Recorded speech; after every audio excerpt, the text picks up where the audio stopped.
Now, and in a major reversal overnight, President Trump is now calling on House Republicans to vote to release the files on notorious sex offender Jeffrey Epstein. The House is set to vote this week on a petition to compel the Justice Department to release any documents it has in the case. NBC's Alice Barr has the very latest from Washington. Good morning, Alice. Good morning, Danita and Dave. Bipartisan calls to release the full files, including from the Trump base, have come back to the forefront with a focus on who else may be named and justice for the survivors, who one Democrat leading the charge says President Trump should meet with.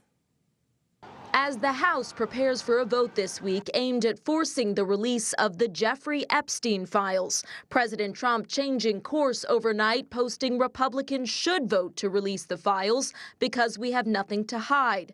The president has long opposed the push that he's called a hoax by Democrats. They're using Jeffrey Epstein as a deflection from the tremendous success that we're having as a party. While also condemning Republicans who back the bill, including Congresswoman Marjorie Taylor Greene, a longtime ally. She says she's faced threats after his recent criticism.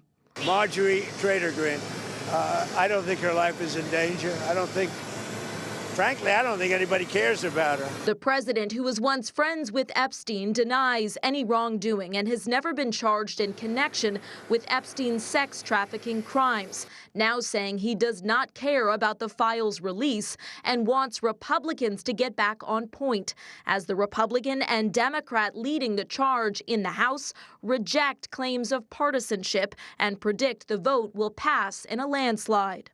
I think we could have a deluge of Republicans. What we're asking for is justice for those survivors. So it's not about Donald Trump. Survivors of Epstein's abuse preparing to rally at the Capitol this week, urging lawmakers to remember their stories.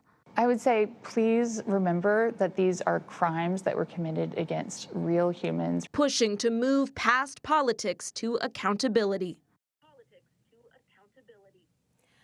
President Trump has now directed the Justice Department to investigate Epstein's relationship with several prominent Democrats mentioned in a trove of emails a House committee released last week that also referenced the president, including one from Epstein saying that he, quote, knew about the girls.